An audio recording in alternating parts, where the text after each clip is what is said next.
ঢাকা বিশ্ববিদ্যালয়ের বাজেটে ১ পয়সাও নাই। অন্যান্য বিশ্ববিদ্যালয়ের সেম অবস্থা। কোন বিশ্ববিদ্যালয় এখন পর্যন্ত ১ পয়সাও বরাদ্দ দেয় নাই গবেষণা খাতে। এই হচ্ছে আমাদের বাংলাদেশের অবস্থা। আমি জানি না তারেক রহমান যেমন করে বলেন খুব সুন্দর করে সবার আগে বাংলাদেশ। দিন শেষে সবার আগে বিএনপি না হয়ে যদি সবার আগে বাংলাদেশ হয় আমি সত্যি খুশি হব।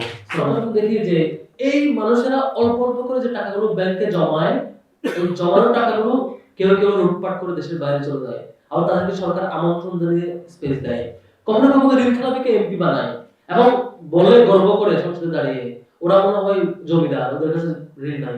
আমাদের ঋণ থাকতেই পারে, স্বাভাবিক। সংসদে দাঁড়িয়ে খুব ব্যঙ্গাত্মক হাসি দিয়ে এমপিরা বলে বিরোধী দল মনে হয় জমিদার, আমাদের ঋণ থাকতেই পারে। অর্থাৎ আপনি ঋণ খেলাপিকে 60% ঋণ খেলাপিকে আপনি ক্যান্ডিডেট বানাবেন, আবার তারা এমপি হওয়ার পরে গর্ব করবেন। এটা খুবই নেগেটিভ সিম্পটমস।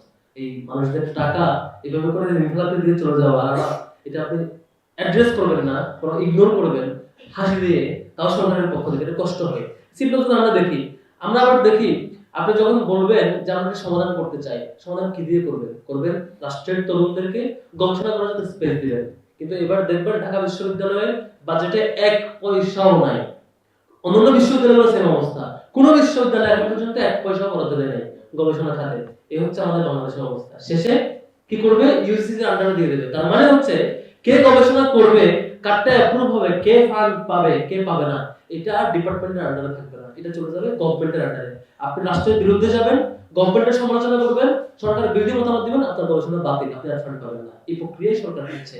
সামনে আমরা দেখতে পাবো সরকারকে ক্রিটিক করে আজকে আলোচক অনেক কিছু বলেছে।